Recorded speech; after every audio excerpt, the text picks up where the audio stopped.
Sir வணக்கம். வணக்கம், வணக்கம் சார். அதான் அந்த உங்க இது பார்த்தேன் நானுங்க. அந்த யூடியூப் அந்த காணொளி. சரிங்க சார். சரி, அது எப்படி பாசிபிளா? அதான் சார். அது கிளியர் பண்றதுக்கு தான். ஏன்னா நம்ம மெசேஜ்ல எல்லாம் அவ்வளவு நம்மளால ஒரு ஆமாமா, அது பண்ண கிளாரிட்டி கொடுக்க முடியாது. முடியாதுங்க. சரி, சரிங்க. சார் இது வந்து சிம்பிள் சார். ஆக்சுவலா பாத்தீங்கன்னா நீங்க ஒரு வீடியோ தான் அது பாத்திருக்கீங்க. அதுக்கு முன்னாடி நிறைய SWP வீடியோல இது நம்ம எக்ஸ்பிளைன் பண்ணிருப்போம். என்னன்னா சரிங்க. இது வந்து நம்ம மியூச்சுவல் ஃபண்ட்ஸ்ல இன்வெஸ்ட்மெண்ட் பண்றோம் இல்லைங்களா? அதுல 3 கேட்டகரி இருக்குங்க. சரி, சரிங்க. ஓகேங்களா? ஈக்விட்டினா ஸ்டாக்ஸ், ஷேர்ஸ் எல்லாம் சொல்றாங்க இல்லைங்களா? அது. ஆமாமா. ஓகேங்களா? இன்னொன்னு வந்து டெட்டுங்க. டெட்ன்றது வந்து பாண்ட்ஸுங்க. ஓகேங்களா? சரிங்க. ஓகேங்களா? இப்போ இது ஈக்விட்டின்னு சொல்றது வந்து 12, 13, 14, 15% கொடுக்குங்க. ஆக்டிவ் மியூச்சுவல் ஃபண்ட்னா கொஞ்சம் எக்ஸ்ட்ரா ஆல்பா. அதாவது இண்டெக்ஸே வந்து 12ல இருந்து 13% கொடுக்குது. சரிங்க. நம்ம வந்து ஆக்டிவ் மியூச்சுவல் ஃபண்ட் நம்ம செலக்ட் பண்றோம் இல்லைங்களா? அது வந்து ஒரு எக்ஸ்ட்ராவா ஆல்பா அதோட ஒரு 2%, 3% எக்ஸ்ட்ரா கொடுக்கும். அப்போ 2, 3% ஒரு 15% எக்ஸ்பெக்டேஷன் வச்சுக்கலாம். சரி, சரிங்க. ஓகேங்களா? பாண்ட் வந்து பாத்தீங்கன்னா 6ல இருந்து 8% வைக்கலாங்க. சரி, சரிங்க. ஓகேங்களா? இதுல வந்து வாலட்டிலிட்டி இருக்காது. அதாவது அந்த ஏற்ற இறக்கம் இருக்கு இல்லைங்களா? அது வந்து பாண்ட்ல இருக்காதுங்க. சரிங்க. ஈக்விட்டில வந்து அந்த ஏற்ற இறக்கம் இருக்கும். அதனாலதான் அது வந்து ஒரு லாங் டேர்ம்ல வந்து அதனால 15% கொடுக்க முடியுதுங்க. ஏன்னா அது வந்து பியூரா பிசினஸ்ல வந்து நம்ம வந்து ஷேர்ஸா நம்ம இன்வெஸ்ட்மெண்ட்ல இருக்குங்க. அது பார்ட் ஆஃப் த பிசினஸா இருக்கும் ஈக்விட்டி. சரி, சரிங்க. இங்க பாண்ட்ல வந்து அதே பிசினஸ்க்கு வந்து நம்ம லோனா கொடுக்குறோம். அதனால இதுல ரிட்டர்ன்ஸ் உங்களுக்கு கம்மிங்க. 6ல இருந்து 8. ஓகேங்களா? சரி, சரிங்க. இது ரெண்டுமே மிக்ஸ் பண்ற கேட்டகரி தான் பேலன்ஸ்ட் ஃபண்டுங்க. சரி, ஹைபிரிட் சரி. கேட்டகரியில வரும். ஓகேங்களா? சோ சரிங்க. நான் வந்து என்ன அட்வைஸ் பண்றேன்னா ஒரு 10 லட்சம் ரூபாய்க்கு வந்து ஒரு சரிங்க. 5000 ரூபாய் நீங்க வித்ட்ரா பண்ணணும். சரிங்க. ஓகேங்களா? அப்ப 50 லட்சம் ரூபாய்க்கு பாத்தீங்கன்னா 25,000 வித்ட்ரா பண்ணலாம். ஆமாமா. ஓகேங்களா? அதனால நமக்கு என்ன அட்வான்டேஜ்னு கேட்டீங்கன்னா இது ஒரு லாங் டேர்ம்ல வந்து உங்க கார்பஸ் என்னைக்கும் பினிஷ் ஆகாதுங்க. அதுவும் க்ரோ ஆகும். நீங்களும் வந்து சரிங்க. இன்ஃப்ளேஷனுக்கு அட்ஜஸ்ட் பண்ற மாதிரி நீங்க வந்து வித்ட்ரால கூட நம்ம இன்க்ரீஸ் பண்ணிட்டே போலாம். இந்த மாதிரி பண்ணும் போதுங்க. சரி, சரிங்க. ஓகேங்களா? வருஷம் வருஷம் ஏன்னா உங்களுக்கு இன்ஃப்ளேஷனே 6ல இருந்து 7% இருக்குங்க. சரிங்க. ஸோ நம்ம இந்த இந்த இதுல மெத்தட்ல பண்ணும்போது என்னன்னா நம்ம வந்து SWP அமௌண்ட்டை நம்மளால இன்க்ரீஸ் பண்ணிட்டே போலாம் வருஷம் வருஷம். ஓகேங்களா? சரி, இந்த சரிங்க. மெத்தட் இப்படி ஃபாலோ பண்ணலாம். சரிங்க. அது வந்து ஒரு ஃபண்டுல வந்து பாஸ்ட் ரெக்கார்ட் இருக்கு இல்லைங்களா? அதனால 2 ஃபண்டை சூஸ் பண்ணியாச்சுங்க. ஒரே ஏஎம்சிலேயே ஒரு HDFC ஏஎம்சிலேயே வந்து 2 சரிங்க. ஃபண்டை நான் சூஸ் பண்ணியாச்சுங்க. ஒன்னு வந்து பேலன்ஸ்ட் அட்வான்டேஜ் ஃபண்டுன்னு, இன்னொன்னு வந்து மல்டி அசெட் கேட்டகரி. இப்போ ஏன்னா பிரசன்ட்ல இதெல்லாம் வந்து ஹைபிரிட் கேட்டகரியில ஓரளவுக்கு ஃபேமஸான ஃபண்டு. சரி, சரிங்க. அது எக்ஸ்பிளனேஷன் பர்பஸுக்கு அதை எடுத்து நம்ம எக்ஸ்பிளைன் பண்றது என்னன்னா இந்த 2 ஃபண்டுமே வந்து பாத்தீங்கன்னா ஒன்னு 16% கொடுத்துருக்கு, இன்னொன்னு 10% கொடுத்துருக்கு. சரிங்க. ஓகேங்களா? இதுல இருந்து நம்ம என்னன்னா நம்ம வந்து ரிட்டர்ன்ஸ் வந்து நம்ம கரெக்டா நம்மளால என்ன மார்க்கெட்ல என்ன இப்ப இதுல இருக்கும் நம்ம கண்ட்ரோல்ல கிடையாதுங்க. ரிட்டர்ன்ஸ்ன்றது நம்ம கண்ட்ரோல்ல கிடையாது. ஆமாமா. ஆனா வந்து நம்ம வந்து சூஸ் பண்றதுல அதை ட்ராக் பண்றதுல மானிட்டர் பண்றதுல நம்ம பெஸ்ட் கொடுக்கலாம். சரி, சரிங்க. ஓகேங்களா? சோ இதுல எக்ஸ்பெக்டட் ரிட்டர்ன்ஸ் நம்ம வந்து என்ன பண்ணணும்னா அதனாலதான் அதுல அட்வைஸ் பண்ணிருப்பேன். ஒரு ஃபண்ட்ல இருந்து நீங்க எப்பயுமே வித்ட்ரா பண்ணாதீங்க. சரி, சரிங்க. சோ இப்ப நான் உங்களுக்கு இந்த 3 கேட்டகரி எக்ஸ்பிளைன் பண்ணேன் இல்லைங்களா? இந்த 3 ஆமாமா. கேட்டகரியில எக்ஸ்பிளைன் பண்ணோம்னா ஸ்பிளிட் பண்ணிட்டு அதாவது ஒரு 50 லட்சம் ரூபா வந்து ஒரு 20 லட்சம் ரூபா வந்து ஒரு ஈக்விட்டி இல்லைங்க, ஒரு 20 வந்து ஹைபிரிட் இல்லைங்க, ஒரு 10 லட்சம் ரூபா வந்து டெட்ல வச்சுட்டுங்க. இந்த 10 லட்சம் ரூபால இருக்கு பாத்தீங்களா? இதுல ஃபர்ஸ்ட் நம்ம வந்து வித்ட்ரால ஸ்டார்ட் பண்ணுவோம் ஃபர்ஸ்ட் இயருங்க. சரிங்க. அதாவது 25,000 ரூபாவோ 30,000 நமக்கு தேவைங்க. உங்களுக்கு தேவையா 50,000 ரூபா இருந்தாலும் பண்ணலாம். அதை தான் நான் அந்த எக்ஸாம்பிள்ல காமிச்சிருப்பேன் உங்களுக்கு. 50,000 ரூபாய் நீங்க பண்ணீங்கன்னா ஒரே ஃபண்ட்ல பண்ணும்போது அது ஒருவேளை 10% தான் கொடுத்திருந்தா உங்களோட கார்பஸே குறைஞ்சிருக்கு. சரிங்க. ஓகேங்களா? அது வந்து நல்ல பெர்ஃபார்மன்ஸ்ல இருக்கிற ஃபண்ட்ல இருந்ததுன்னா அந்த கார்பஸோட உங்களுக்கு வந்து எக்ஸ்ட்ரா 1 கோடி ரூபாய் சேர்ந்துருக்கு. சரி, சரிங்க. ஆமா. அததான் நீங்க வந்து ஒரு கால்குலேஷன் கேட்டீங்கன்னா சார் 50,000 ரூபாய் பண்ணாங்கன்னா அந்த மாதிரி கொடுக்குமானா அந்த மாதிரி ரிட்டர்ன் வந்தா பண்ணலாங்க. ஓகேங்களா? ஆனா நம்ம கையில இல்லன்றத புரிஞ்சுக்கணும். அதனால நீங்க ஒண்ணே சொல்லலாம் சார் இது என்ன நம்ம கையில இல்லைன்னா அப்ப ஒரு கேரண்டியே இல்லைன்னா அது கேரண்டி கொடுக்கறது தான் FDங்க, பிக்ஸட் டெபாசிட். ஓகேங்களா? அதுல உங்களுக்கு சிங்கிள் டிஜிட் தான் கொடுக்குறாங்க. அத பாக்கும்போது இதுல ஒஸ்ட் பெர்ஃபார்மிங் ஃபண்டே உங்களுக்கு 10% கொடுத்துருக்கு இல்லீங்களா? இந்த பாயிண்ட் நம்ம வந்து நோட் பண்ணிக்கலாம். இன்னொன்னு ரெண்டாவது வந்து நம்ம வந்து ஒரு ஃபண்ட்ல இருந்து பண்ண மாட்டோம், 3 ஃபண்ட்ல இருந்து பண்ணும்போது இதை விட பெட்டரா தான் இருக்கும்ன்ற ரிட்டர்ன்ஸுங்க. ஏன்னா நம்ம வந்து ஈக்விட்டிலயும் ஒரு போர்ஷன் வச்சிருப்போம், பேலன்ஸ்ல ஒரு போர்ஷன் வச்சிருப்போம், அது அப்புறம் பாண்ட்ஸ் அந்த டெட் ஃபண்ட்ஸ்லயும் ஒரு போர்ஷன் வச்சிருக்கும் போதுங்க இந்த 15 பிளஸ் 10 பிளஸ் ஒரு 6 ஓகேங்களா? ஸோ இது மூணுத்துக்கு நம்ம ஆவரேஜா பார்க்கும்போது 10-11% நம்ம எக்ஸ்பெக்ட் பண்ணலாம். 10% நம்ம வந்து ஒரு சேஃபர் சைடு ஏதாவது ஒரு கால்குலேஷன் பர்பஸுக்கு போடும்போது ஒரு 10% நம்ம எக்ஸ்பெக்ட் பண்ணலாங்க. ஏன்னா இந்த 3 மிக்ஸ்ல வச்சிருக்கோம் இல்லைங்களா? ஆமா ஆமாங்க. ஸோ இது வந்து 10% வைக்கலாம். அதுல நம்ம வந்து வித்ட்ராவல் பண்ணும்போது கூட எஸ்ஐபின்றது நீங்க கேள்விப்பட்டிருப்பீங்க இல்லைங்களா? Systematic investment plan. அதே மாதிரி இதுவும் நம்ம டிஜிட்டலா ரிஜிஸ்டர் பண்றது தாங்க. சிஸ்டமேட்டிக் வித்ட்ராவல் பிளான் ரெஜிஸ்டர் பண்ண போறோம். ஓகேங்களா? நீங்க போட்டுட்டு நெக்ஸ்ட் மந்த்ல இருந்து கூட வித்ட்ரா பண்ணலாம். 3 மாசத்துக்கு அப்புறம் கூட வித்ட்ரா பண்ணலாங்க. இல்ல நமக்கு எப்ப தேவையோ வித்ட்ரா பண்ண போறோம். நீங்க வித்ட்ரா பண்ணிட்டு இருக்கும் போது ஒரு சில டைம் எனக்கு இந்த அமௌண்ட் ஒரு 2-3 மாசத்துக்கு தேவையில்ல, பாஸ் பண்ணிக்கலாம்னாலும் பாஸ் பண்ணிக்கலாம். சரி சரிங்க. இன்க்ரீஸ் பண்ணி கொடுக்கணும்னா கூட நம்ம இன்க்ரீஸ் பண்ணிக்கலாம், டிக்ரீஸ் பண்ணனாலும் டிக்ரீஸ் பண்ணலாம். ஆனா வந்து நான் எப்படி உங்களுக்கு இது நான் கால் பண்ணி என்ன எக்ஸ்பிளைன் பண்றேன்னா, இது டைனமிக்ங்கன்ற நான் இந்த இன்வெஸ்ட்மெண்ட்ன்றது வந்து ஒரு டைனமிக் நேச்சருங்க. ஏன்னா நம்மளோட தேவையை இன்னைக்கு இருக்கிறது ஒரு 6 மாசத்துக்கு அப்புறம் மாறலாம், இன்னும் எக்ஸ்ட்ரா தேவைப்படலாங்க. ஃபியூச்சர்ல வந்து வேற சோர்ஸ் ஆஃப் இன்கம் நமக்கு இருக்குதுன்னா இதை கொஞ்சம் கண்ட்ரோல் பண்ணுவோம். ஓகேங்களா? இந்த மாதிரி ஒரு மைண்ட் செட் அண்டர்ஸ்டாண்ட் பண்ணி தான் நம்ம இன்வெஸ்ட்மெண்ட்டுக்குள்ள வரணுங்கன்ற நான். ஒரு பிக்ஸடா நம்ம வச்சிருக்கோம்னு வச்சுங்களேன். அதனாலதான் அந்த பிக்ஸட் டெபாசிட் அவ்வளவு ஃபேமஸ்ங்க. ஆனா வந்து இப்போ அது சிங்கிள் டிஜிட் ரிட்டர்ன்ல வரும்போது இனிமே ஃபியூச்சர்லயே நம்ம பிக்ஸட் டெபாசிட்ல இப்ப கூட நீங்க கன்சிடர் பண்ணலாம். அதுல வந்து அந்த டெட் கேட்டகரியில நான் சொன்னேன் பாத்தீங்களா, அது வந்து நீங்க டெட் ஃபண்ட், மியூச்சுவல் ஃபண்ட்ஸ்ல டெட் ஃபண்ட்ஸாவும் போலாம், இந்த மாதிரி பிக்ஸட் டெபாசிட்டும் வச்சுக்கலாம், இல்ல போஸ்டல் ஆஃபீஸ் ஸ்கீம்ஸ் அந்த மாதிரி வச்சுக்கலாம். அதெல்லாம் வந்து டெட் கேட்டகரி.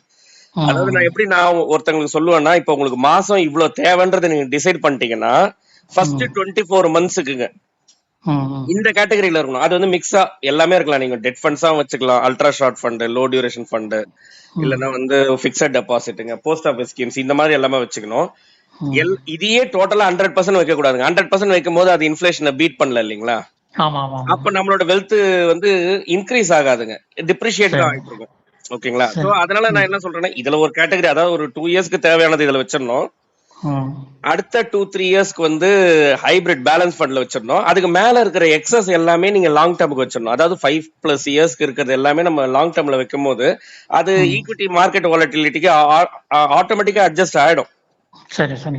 அதே மாதிரி நம்ம வித்ட்ராவல் பண்ணும் போது ஒரு சில டிசிஷன்ஸ் எடுக்கிற மாதிரி வருங்க. இப்ப ஈக்விட்டி மார்க்கெட் நல்லா இருக்குதுன்னு வச்சுங்களேன், அப்ப ஈக்விட்டில இருந்தே நம்ம டைரக்டா எஸ்டபிள்யூபி பண்ணலாம். அப்ப அங்க மார்க்கெட்ல டவுனா இருக்கு. ஃபார் எக்ஸாம்பிள் உங்களுக்கு ஈஸியா சொல்லணும்னா, இப்ப நடக்கிற மாதிரி எலெக்ஷன் வாலட்டிலிட்டி, இல்ல இதுக்கு முன்னாடி கரோனா மாதிரி சிச்சுவேஷன், அந்த மாதிரி ஃபியூச்சர்ல கூட நிறைய அந்த சினாரியோ மாறும், மார்க்கெட் சினாரியோ மாறும் இல்லைங்களா? அப்போ வந்து நம்ம எஸ்டபிள்யூபி வந்து ஈக்விட்டில இருந்து நம்ம வந்து எஸ்டபிள்யூபி ஸ்டாப் பண்ணிடணுங்க. அப்ப வந்து ஹைபிரிட் இல்லைன்னா வந்து இந்த டெட் ஃபண்ட்ஸ், இந்த பிக்ஸட் டெபாசிட், போஸ்டல், அதுல இருந்து நம்ம கண்டினியூ பண்ணலாம் சார். இது நம்ம ஒழுங்கா ப்ராப்பரா பண்ணோம்னா நம்ம வந்து வெல்த் வந்து க்ரோவும் பண்ணிக்கலாங்க. ஓகேங்களா? ஒரு இது இந்த மேனேஜ்மெண்ட் வைத்து பாத்தீங்கன்னா நம்ம எதுவும் மிஸ் பண்றதுக்கு சான்சஸ் கிடையாது. மணி அந்த இதுல இந்த மிஸ்டேக்ஸ் பண்ண மாட்டோம். அதுதான் நான் சொல்றதுக்கு தான் நான் உங்களுக்கு கால் பண்ண சொன்னேன். சரி சரி சார். இங்க ஆபீஸ் எங்க இருக்குங்க சார்? சோழிங்கநல்லூர் சார், சென்னை. சென்னையில இருக்கு. கோயம்புத்தூர்ல பிரான்ச் எதுவும் இல்ல? இல்ல சார், இல்ல சார். இப்ப ஆக்சுவலா எதுவும் பிரான்ச் தேவைப்படாதுங்க. ஏன்னா நாங்க ஆப்ரேட் பண்றது எல்லாமே டிஜிட்டல் தாங்க, கம்ப்ளீட்லி டிஜிட்டல். என்ன வந்து மீட் பண்றதுனா கூட மீட் பண்ணலாங்க. ஓகேங்களா? ஒரு சிலர்ல இப்ப ஃபாரின்ல இருக்காங்கன்னு வச்சுங்களேன், இப்ப நம்ம வந்து எல்லாரையும் நம்ம கேட்டர் பண்றோம். ஓகேங்களா? சோ அப்போ வந்து எவ்வளவு டிஜிட்டலா இருந்தாதான் கன்வீனியன்ஸுங்க. இப்ப ஃபியூச்சர்ல பாத்தீங்கன்னா பணம் போடுறதுக்கும் ஈஸியா இருக்கணுங்க, சேஃப் அண்ட் செக்யூர்டா இருக்கணும், பணம் எடுக்கிறதுக்கும் ஈஸியா இருக்கணுங்க. ஓகேங்களா? அதுவும் முக்கியமா வயசான காலத்துல சொல்ல வரேங்க. அப்ப அந்த டைம்ல வந்து நமக்கு வந்து வெளியில எல்லாம் போயிட்டு ஒரு இதுல இப்ப கூட ஒரு சில இதெல்லாம் சொல்றேன், நான் சீனியர் சிட்டிசன் எல்லாம் பாக்குறேன் இல்லைங்களா? ஒரு சில பென்ஷன் இதுக்கெல்லாம் பாத்தீங்கன்னா வருஷத்துக்கு ஒரு தடவை போய் அங்க பேங்க்ல போய் அவங்க லைவ் இருக்குதுன்ற மாதிரி கொடுத்துட்டு அங்க இது பண்ணதுக்கு அப்புறம் தான் அவங்களுக்கு வருது இல்லைங்களா? அதெல்லாம் எவ்வளவு பிராக்டிகல் ப்ராப்ளம்ஸ் இருக்குங்கன்ற. ஓகேங்களா? அந்த ஃபேமிலில அவங்களுக்கான ட்ரீட்மெண்ட் இது டிபெண்ட் பண்றதே அந்த இன்கம்ல இருக்காங்க. அவங்க வந்து பாத்தீங்கன்னா 1 or 2 hours வந்து டிராவல் பண்ணி எல்லாம் போறாங்க. ஓகேங்களா? பாஸ்ட்ல அப்படி எல்லாம் இருந்ததுங்க. ஃபியூச்சர்ல வந்து பாத்தீங்கன்னா டிஜிட்டலுக்கு கொஞ்சம் அடாப்ட் ஆயிடணும். தெரியாதவங்க வந்து என்னங்க, ஒருத்தர் நம்ம பசங்க வேற யாராவது ஃப்ரெண்ட்ஸ் சர்க்கிள் அப்படி ஒரு அளவுக்கு கேட்டு நம்ம ஒரு கத்துக்கிட்டோம்னா ஈஸியா தாங்க இருக்கும். சோ நான் இதை கன்வீனியன்ஸா தான் கன்சிடர் பண்றேன். சரி சரி. இப்போ நீங்க வந்து நான் சொன்ன விஷயம் சொல்லணும் இல்லைங்களா? சொல்லியிருக்கேன் இல்லைங்களா? ஆமாங்க, சொல்லுங்க. அது பீரியடு எந்த பீரியட்ல ரீச் ஆகும்? ஏன்னா நான் ஒரு government employee. Okay sir, okay. எனக்கு 3 இயர்ஸ்ல நான் ரிட்டையர் ஆக போறேன். ஓகே. பெருசா சேவிங்ஸ் எல்லாம் இளமை காலத்துல பண்ணாம விட்டாச்சு. சரிங்க சார். ஓரளவுக்கு பேங்க் பேலன்ஸ் இருக்குன்னு வச்சுக்கோங்க. சரிங்க சார். அது பிஎஃப்ல கொஞ்சம் இருக்கு. சரி, இதை பார்த்ததும் அதை இப்படி மாடரேட் பண்ணலாமான்னு ஒரு ஐடியா வந்தது. ஓகே சார், ஓகே, பண்ணலாங்க அதான். பண்ணலாங்க. அதனாலதான் அந்த அந்த வீடியோ நீங்க இன்னொரு தடவை பாருங்க. இல்ல, அந்த டூரேஷன் எவ்வளவு வரும்னு கேட்கணும். டியூரேஷன் தான் இப்ப நீங்க அதான் சார் நான் உங்களுக்கு சொல்லிட்டேன் இல்லைங்களா, 12% எக்ஸ்பெக்டேஷன் வச்சுங்க. ஓகேங்களா, சரிங்க. நீங்க வந்து 12% கொடுக்குதுன்றது கால்குலேஷன்ல நம்ம வந்து இருக்கிற அமௌண்ட்ல வந்து எவ்வளவு பர்சன்டேஜ் நம்ம வந்து ஆனுவலி வித்ட்ரா பண்றோம். ஓகேங்களா, இப்ப ஓகேங்களா 6% வித்ட்ரா பண்றோம். கரெக்ட்டுங்களா? அப்ப 6% நம்ம வித்ட்ரா பண்றோமோ மீதி 6% க்ரோ ஆகுது இல்லைங்களா?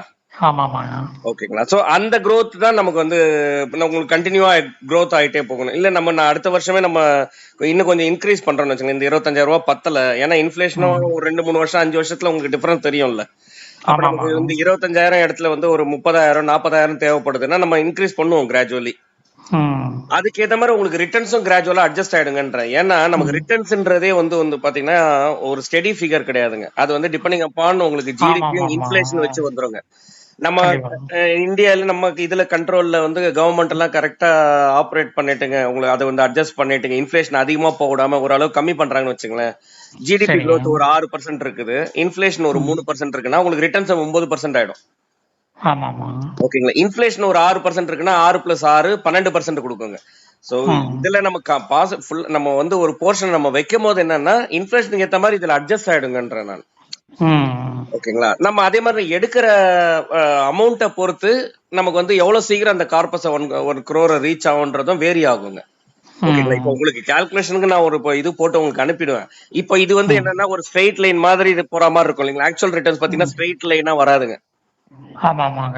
ஓகேங்களா, ஏதாவது நான் எப்படி சொல்ல வரேன்னா ஒரு மாசம் ஒரு வருஷம் வந்து உங்களுக்கு 30% கொடுத்ததுன்னு வச்சுங்களேன், அடுத்த வருஷம் கொடுக்கல. ஓகேங்களா, அதுக்கு அடுத்த வருஷமும் கொடுக்கலன்னா அது 3 வருஷத்துக்கு பாத்தீங்கன்னா சிஏஜிஆர் 10% ஆயிடும். ஓகேங்களா, இதுதான் உங்களுக்கு 12-13%ன்றது. ஸோ மார்க்கெட்டை பொறுத்துட்டுங்க நம்ம இந்த மாதிரி ஒரு டைவர்சிஃபைடு ஒரு போர்ட்போலியோ டைவர்சிஃபைடு வச்சுட்டுங்க அதுல எஸ்டபிள்யூபி பண்ணோம்னா கண்டிப்பா பெட்டர் ரிட்டர்ன்ஸ். எங்களுக்கு வந்து என்னத்துக்கு நாங்க பர்டிகுலரா சொல்லக்கூடாதுன்னா ஆஸ் பர் செபி கைட்லைன்ஸ் படி பாத்தீங்கன்னா நம்ம வந்து ஒரு இன்வெஸ்டருக்கு வந்து எந்த ஒரு ரிட்டர்ன்ஸும் ப்ராமிஸ் பண்ணக்கூடாதுங்க. நமக்கு புரியல, இல்ல நமக்கு எனக்கு புரியுது, ஒன்றும் பிரச்சனை இல்லை. என்னன்னா நீங்க என்ன சொல்றீங்க, டிபெண்ட் அப்பான் மார்க்கெட் அப்படிங்கறதுனால வந்து அது எப்ப வேணா ஏறும் இறங்கும். அது ஒரு போர்ட்போலியோ அது வைக்கலீங்க. ஓகேங்களா, 5 வருஷத்துக்கு மேல இருக்கிற ஒரு சின்ன போர்ஷன் தான் அதுல வைக்கிறோம். ஜஸ்ட் உங்களுக்கு பிரீஃப் பண்றேன் நான். ஓகேங்களா, எனக்கு ஆக்சுவலா ஒருத்தர் கால் பண்ணிருந்தாருங்க. அவர் ஒரு யூஏல எங்கேயோ ஒர்க் பண்றாரு. அவர் வந்து விட்டுட்டு ஒரு பெரிய கார்பஸ் இருக்குதுங்க, அதை வச்சுதான் எஸ்டபிள்யூபி பண்ணணும். அதனால அவர் என்ன கேட்டாருன்னா அதே வீடியோ தான் நம்ம பார்த்துட்டு கேட்டாருங்க. இப்போ 50 lakhsல வந்து 50,000 per month எனக்கு வித்ட்ரா பண்ணும், இது நீங்க சொல்றது எனக்கு கேரண்டியா சொல்லிடுங்க. ஏன்னா எனக்கு எஸ்ஆர் லோன் மட்டும் சொல்லுங்க எனக்கு, ஏன்னா எனக்கு அவ்வளோ டைம் இல்லை, நான் வந்து இது ஃபாரின் கால் டைரக்டா இதுல இருந்து பேசிட்டு இருக்கேன், நான் எக்ஸ்பென்சிவ் கால் அப்படின்னாரு. நான் சொன்னேன் சார் அதுதான் அந்த வீடியோல நான் எக்ஸ்பிளைன் பண்ணிருப்பேன், கேரண்டின்றது சொல்ல முடியாதுங்க. ஏன்னா இப்ப எனக்கும் தெரியாதுங்க, யாருக்குமே தெரியாதுங்க. ஓகேங்களா, சோ இது வந்து மிஸ்லீட் பண்ற மாதிரி இருக்க கூடாது இல்லைங்களா. இப்ப ஜஸ்ட் நான் உங்களுக்கு காட்டுறது எல்லாமே பாஸ்ட் ஹிஸ்டரியில இது வரைக்கும் 30 வருஷத்து ட்ராக் ரெக்கார்ட்ல நிறைய ஃபண்ட்ஸ் இருக்குங்க. ஓகேங்களா, அது வந்து எல்லாமே பெட்டரா உங்களுக்கு இப்ப உங்களுக்கு ஆக்சுவலா இதை தவிர வேற அதர் பெட்டர் ஆப்ஷன்ஸ் என்ன இருக்குன்றது ஃபர்ஸ்ட் நமக்கு கிளாரிட்டி வரணுங்க. ஓகேங்களா, இதுல இல்லைன்னா நம்ம வேற என்ன பண்ண போறோம்ன்றது வரணுங்க. அப்ப நமக்கு என்னங்க தெரியும் இப்போதைக்கு பாத்தீங்கன்னா ரெண்டல் இன்கம். ஓகேங்களா, அப்ப 1 கோடி ரூபாய்க்கு பிளாட் எடுத்துட்டுங்க நம்ம ரெண்டல் இன்கமா வந்து பாத்தீங்கன்னா ஒரு 25,000 ரூபாய் கொடுப்பாங்களா வாடகை. ஓகேங்களா, அப்ப அது வந்து 25,000 ரூபாய்னா வருஷத்துக்கு எவ்வளவு ஆகுதுன்னு பாத்துங்க. அப்ப இது எவ்வளவு பர்சன்டேஜ்ல இருக்குன்னு பாத்தீங்கன்னா 3% தான் வரும். ஓகேங்களா, அதுக்கப்புறம் அது மெயின்டெனன்ஸ் காஸ்ட் அதர் காஸ்ட் அதெல்லாம் வருங்க. அவ்வளவு பிராக்டிகலி ஒரு வயசான காலத்துல அது பிராக்டிகல் கிடையாதுங்க. ஒருத்தர் வெக்கேட் பண்ணிட்டாங்கன்னா இன்னொருத்தர் கிடைக்கணும். ஓகேங்களா, கரெக்டா ரெண்ட் பே பண்றவங்களா இருக்கணும். அது மட்டும் இல்லாம பிளாட் டிப்ரிஷியேட்டிங் அசெட் இது ஒண்ணு. சரி, இதெல்லாம் இல்லைங்க, வேற ரெண்டல் இன்கம் விட்டுருங்க அப்படின்னு பாத்தீங்கன்னா உங்களுக்கு வந்து இது எஃப்டி வரும். ஓகேங்களா, அப்ப பிக்ஸட் டெபாசிட்ல கூட நார்மல் பேங்க் எல்லாம் விட்டுருங்க. நம்ம வந்து இப்ப ஹையஸ்ட்னா ஸ்மால் பினான்ஸ் பேங்க், இல்லைன்னா வந்து இந்த பஜாஜ் ஃபின்சர்வ், இல்ல வந்து மஹிந்திரா இது ஸ்ரீராம் பினான்ஸ் பாக்குறோம் இல்லைங்களா. சோ அதுல உங்களுக்கு அந்த அந்த காலகட்டத்தோட நிலவரம் தெரிஞ்சிடும் இல்லைங்களா. ஏன்னா அவங்க அந்த எஃப்டி ரேட்டை மாத்திட்டே இருப்பாங்க இல்லைங்களா. ஓகேங்களா, நீங்களே சொல்லுங்க. இப்ப நான் எஃப்டில நீங்க ஸ்ரீராம்ல போடுறீங்க, இன்னைக்கு 8.5% கொடுக்குறாங்கன்னு வச்சுங்களேன், அவன் 24 மாசத்துக்கு போட்டிருக்கான்னு வச்சுங்களேன், அப்போ ஸ்ரீராம் கிட்டே கேட்க முடியுங்களா, நம்ம ரினியூவல் டைம்ல எனக்கு கண்டிப்பா 8.5 கொடுக்கணும்பான்னு சொல்ல முடியாது இல்லைங்களா. அதை மட்டும் நம்ம அக்செப்ட் பண்ணிக்கிறோம்ல. அப்ப அந்த இன்ட்ரெஸ்ட் ரேட் வேரியபிள்னு தெரியும் போது அதே தாங்க இங்க வரும்ன்றாங்க. இன்ட்ரெஸ்ட் சொல்றதுதான் இங்க ரிட்டர்ன்ஸுங்க. சரி சரிங்க. ஓகேங்களா. இதுவும் காலத்துக்கு ஏத்த மாதிரி வேரி ஆகும். நம்ம என்ன எங்க சைட்ல இருந்து உங்களுக்கு என்ன கைடன்ஸ் இருக்கும், மிஸ்டேக்ஸ் பண்ண மாட்டோம். இப்ப வந்து ஒரு நிறைய பேர் எப்படி மிஸ்டேக்ஸ் பண்ணுவாங்கன்னா, ஒரு திமாட்டிக் ஃபண்ட் இல்ல வந்து ஸ்மால் கேப் ஃபண்ட்ல வந்து இப்ப போட்டுருவாங்க. அது வந்து ஒரு சரிங்க. லாங் டேர்ம்ல வைக்கணும்னு தெரியாது இல்லைங்களா. அப்ப வந்து லாஸ்ட் இயர் ரிட்டர்ன் பார்ப்பாங்க, அதான் வந்து 30-40% கொடுத்துருக்கோன்ட்டு அதுல போட்டுருவாங்க இல்லைங்களா. ஆமா ஆமாங்க. சோ நாங்க எங்க சைடுல என்ன பண்ணோம்னா, அதை உங்களை புரிஞ்சுட்டுங்க, ஒரு இன்வெஸ்டரோட ரிஸ்க் ப்ரொஃபைல் அண்டர்ஸ்டாண்ட் பண்ணிப்போம். அவர் சீனியர் சிட்டிசனா, இல்ல இதுதான் அவரோட ரிட்டையர்மெண்ட் கார்பஸேவா, இல்ல வந்து ஒரு எங்கா இருக்கிறவர்னா அவர் ரெகுலரா வேலைக்கு போயிட்டு அதை எப்படி டிபெண்ட் பண்ணிருக்காரு, இல்ல ஐடில ஒர்க் பண்றாங்களா, அவருக்கு ஜாப் செக்யூரிட்டி எப்படி இருக்கு. ஓகேங்களா. அதெல்லாம் நம்ம பேசி இது பண்ணும் போது அவங்களுக்கு தெரிஞ்சிடும். இது வந்து வெல்த் கிரியேஷன் இருக்கும் போது பாத்தீங்கன்னா அவங்களுக்கு அதர் சோர்ஸ் ஆஃப் இன்கம் இருக்கும். ஒரு லாங் டேர்ம் கண்டினியூ பண்ண முடியும் போது இதை வந்து நம்ம வந்து ஒரு மிட் ஸ்மால் அந்த மாதிரி ஒரு மல்டி கேப் ஃபண்ட் மாதிரி வச்சுட்டு லாங் டேர்முக்கு வைக்கலாங்க. ஓகேங்களா. இல்ல இது எஸ்டபிள்யூபி நீங்க பிளான் பண்றீங்கன்னா நாங்க இப்ப நான் சொன்ன பாருங்க இந்த 3 பக்கெட் ஸ்ட்ராட்டஜி மாதிரி. இந்த மாதிரி உங்களுக்கு கைடன்ஸ் பண்ணும் போது என்ன ஆகும்னா, மார்க்கெட் சரி நம்ம கையில இருந்து எதுவும் கொடுக்க போறது இல்ல இல்லீங்களா. சோ மார்க்கெட்ல எனி டைம் பாத்தீங்கன்னா நம்ம ஒஸ்டா இருக்க மாட்டோம். ஓகேங்களா. Average above average. ஓகேங்களா. சோ அது நம்மளால மேனேஜ் பண்ண முடியும். அப்ப அததான் யாராவது ஒருத்தருக்கு இது எப்ப சார் எங்களுக்கு ஏதாவது கரெக்டா கேரண்டியா சொல்லுங்க இந்த ரிட்டர்ன் கிடைக்குமான்ற அவர் கேட்டார் பாத்தீங்களா. ஏன்னா நாங்க கேரண்டியா சொல்ல முடியாது இல்லீங்களா. ஆனா ஒண்ணும் பண்ண முடியுங்க. இந்த ப்ரொஃபஷனலா இந்த 10 இயர்ஸ் நாங்க இருக்கிறதுனால எங்க எக்ஸ்பீரியன்ஸ்ல வந்து இது பண்ணா கரெக்டா இருக்கும்னு உங்களை கொண்டு போக முடியுங்க. சரி சரி சரி. ஆனா இந்த மைண்ட்ல நீங்க வச்சுங்க. இப்போ இருக்கிற மந்த்லி பே அவுட் இல்லீங்களா, ஸ்ரீராம்ல என்ன கொடுக்குறாங்க ஒரு எக்ஸாம்பிள் சொல்றேன். ஏதாவது ஒரு ஹையஸ்ட் எஃப்டி எங்க கிடைக்குதுன்றத பாத்துக்கணும் சார். அதுல நம்ம வந்து மந்த்லி பே அவுட் மாதிரி வருதுன்னா அதே நம்ம எஸ்டபிள்யூபிக்கு பிளான் பண்ணணும்னு வச்சுங்களேன். அப்ப என்ன உங்களுக்கு அது மட்டும் நம்ம நல்லா கேரண்டியா சொல்ல முடியும். என்னன்னா அங்க வந்து பாத்தீங்கன்னா உங்களுக்கு at end of the tenure வந்து உங்களுக்கு பிரின்சிபல் மட்டும் தான் கிடைக்கும். இங்க வந்து உங்களுக்கு பிரின்சிபலும் க்ரோ ஆயிருக்கும் அதே ரேஞ்சில நம்ம வித்ட்ரா பண்ணோம்னா. ஏன்னா அவன் வந்து கேரண்டியா கொடுக்குறான்னா ஒரு மார்ஜின் ஆஃப் சேஃப்டி வச்சு தானே கொடுக்குறான். ஓகேங்களா. அது நமக்கு இங்க நமக்கு வந்து பெனிஃபிட்ங்கன்றேன் நான். அதுல அந்த மார்ஜின் ஆஃப் சேஃப்டில தான் நம்மளோட வெல்த் வந்து கேபிட்டல் க்ரோ ஆகும். சரி சரிங்க. நீங்க சொல்றது ஈக்விட்டில ஒரு கொஞ்சம் போர்ஷன் வச்சுக்கணுங்க. ஏதாவது எப்படி நான் சொல்ல வரேன்னா ரொம்ப சிம்பிள் தம் ரூல்ங்க. ஒரு 5 இயர்ஸ்க்கு மேல இப்ப நீங்க வந்து உங்களுக்கு மாசம் மாசம் உங்களுக்கு ஒரு அமௌண்ட் தேவைன்னு தெரியும் இல்லீங்களா. அத வந்து 24 மந்த்ஸ்க்கு அதாவது 2 இயர்ஸ்க்குங்க. 2 இயர்ஸ்க்கு இருக்கிறது நீங்க வந்து இந்த bond, FD, postal office scheme, ultra short fund, low duration fund இந்த மாதிரி வச்சுக்கணும். இது டெட் ப்ராடக்ட்ஸ். சரிங்க. அடுத்த 3 இயர்ஸ்க்கு பேலன்ஸ் கேட்டகரிங்க. அப்ப வந்து 3+2 5 இயர்ஸ் கம்ப்ளீட் ஆயிடுச்சு இல்லீங்களா.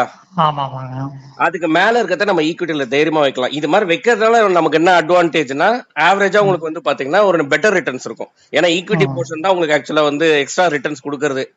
சரி சரிங்க. ஓகேங்களா. ரிஸ்க் அட்ஜஸ்டட் ரிட்டர்ன்ஸ் அதுல கொஞ்சம் அதிகமா கிடைக்கும். ஏன்னா கொஞ்சம் எக்ஸ்ட்ரா ரிஸ்க் எடுக்கிறோம் இல்லீங்களா. இங்க வந்து நம்ம ரிஸ்க் எடுக்கல, ரொம்ப கம்மியா இருக்குதுங்க எஃப்டி ப்ராடக்ட்ல. ஓகேங்களா. அதுக்கேத்த ரிட்டர்ன் சிங்கிள் டிஜிட்ல வரும். அங்க ரிஸ்க் எடுக்கிறோம். ரிஸ்க்னா நம்ம வந்து பயப்பட தேவையில்லை. அந்த ரிஸ்க்கு என்ன இங்க நாங்க சொல்ற ரிஸ்க் என்னன்னா அதுக்கான டைம் கொடுக்கணும்ன்றேன். ஏன்னா ஒரு பிசினஸ் இல்லீங்களா. பிசினஸ்க்கு எப்பயுமே டைம் கொடுக்கணும். அந்த பிசினஸ் செலக்ட் பண்ற ரிஸ்க் கூட நமக்கு கிடையாதுங்க. அத ப்ரொஃபஷனல் ஃபண்ட் மேனேஜர்ட்ட கொடுத்துறோம். சோ அத பத்தி நம்ம வரி பண்ணிக்க தேவையில்ல. இப்படிதான் புரிஞ்சுக்கணும். நிறைய பேர் அந்த ரிஸ்க்ன்ற வார்த்தையை கேட்டுட்டுங்களே எனக்கு அது வேண்டாம் சார்னு சொல்லுவாங்க இல்லீங்களா. அப்ப ஆக்சுவலா அவங்க இன்னொன்னு என்ன புரிஞ்சுக்கிறாங்கன்னா, நீங்க வேண்டான்னு சொல்றீங்க இல்லீங்களா, அப்ப கூட நீங்க இன்னொரு ரிஸ்க்ல இருக்கீங்க. என்னன்னா இன்ஃப்ளேஷன் ரிஸ்க். அப்ப நீங்க எஃப்டி ரிட்டர்னை மட்டும் நம்பி இருந்தீங்கன்னா நீங்க என்னதான் நீங்க வந்து சேஃப்டியா நீங்க ஃபீல் பண்ணா கூட அது டிப்ரிஷியேட் ஆகும் இல்லீங்களா. அப்ப நமக்கு சான்ஸ் இது எடுத்துதான் ஆகணும்ன்ற நான் அந்த ரிஸ்க புரிஞ்சு ஒரு போர்ஷன் அதாவது 5 இயர்ஸ்க்கு மேல இருக்கிறத நம்ம வைக்கலாம். சரி சரிங்க.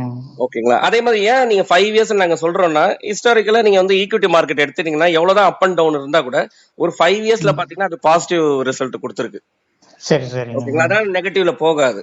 அதே மாதிரி நம்ம கண்டினியூ பண்ணும்போது கூட பாத்தீங்கன்னா நம்ம வந்து கரெக்டா அந்த 5th இயர் முடியும் போதுன்னு கிடையாதுங்க. நீங்க ஸ்டார்ட் பண்ணிட்டு 3rd இயர்லயே வந்து ஈக்விட்டி மார்க்கெட் நல்லா இருக்குன்னா அப்ப நீங்க எஸ்டபிள்யூபி அதுல கண்டினியூ பண்ணிக்கலாமே. அப்போ உங்களோட அந்த டெட் இருக்கிற ப்ராடக்ட்ல இருக்கிறதுல கூட டாப் அப் கூட பண்ணிக்கலாம். அதாவது நம்ம என்ன சொல்ல வரேன்னா இந்த 3 பக்கெட்னு நம்ம சொன்னது வந்து எனி டைம் இந்த 3 பக்கெட்டும் ஃபுல்லா இருக்கிற மாதிரி பாத்துக்கணுங்க.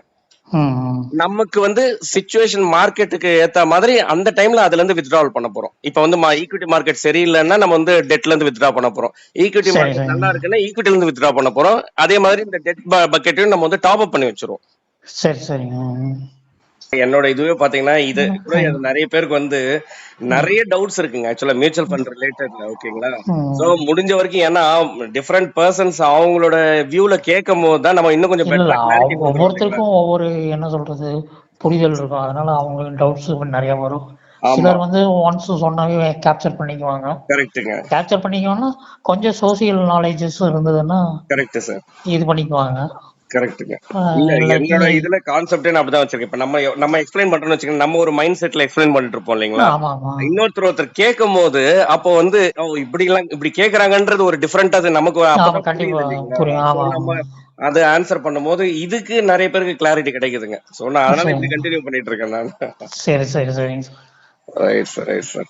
சரிங்க சார், ரொம்ப நன்றிங்க. உங்களுக்கு தெரிஞ்சு யாரா ஃப்ரெண்ட் சர்க்கிள், ஃபேமிலி சர்க்கிள்ல கூடங்க மியூச்சுவல் ஃபண்ட்ஸ்ல ஐடியா இல்ல இன்வெஸ்ட்மெண்ட் பண்ணணும்னு இருந்தா ரெஃபர் பண்ணுங்க சார். எனக்கு ஆக்சுவலா நிறைய கிளைண்ட்ஸ் ரெஃபரன்ஸ்ல தான் வருதுங்க. சரி ஓகேங்களா? சரிங்க. அதனால நான் யாரோ ஒருத்தர் கால் பண்ணாங்கன்னா அவங்க நம்மகிட்ட இன்வெஸ்ட்மெண்ட் பண்ணணும்ன்ற மைண்ட் செட்லயே நான் பேச மாட்டேங்க. அதே சரி மாதிரி சரிங்க. அவங்க கேட்கும் போது அவங்களுக்கான டைம் கொடுத்து கிளாரிட்டி கொடுத்துட்டோம்னு வச்சுங்களேன், அவங்களுக்கு எது ரைட் ராங்னு தெரியுதுன்னு வச்சுங்களேன், அப்போ அவங்க நிறைய நம்ம கிட்ட இன்வெஸ்ட் பண்ண வரதுக்கு சான்சஸ் அதிகம். கண்டிப்பா அது கண்டிப்பா. இல்லாம இந்த மாதிரி நம்ம கிட்ட கேட்டுட்டுங்க அவங்க வேற ஒருத்தங்க ரெஃபர் பண்ணிருக்காங்க. அந்த மாதிரி நிறைய பேர் வந்திருக்காங்க எனக்கு. ஓகேங்க சார். ரைட்டுங்க சார். ஓகேங்க sir. Right sir, right sir. Thank you sir. Okay thank you. நன்றி.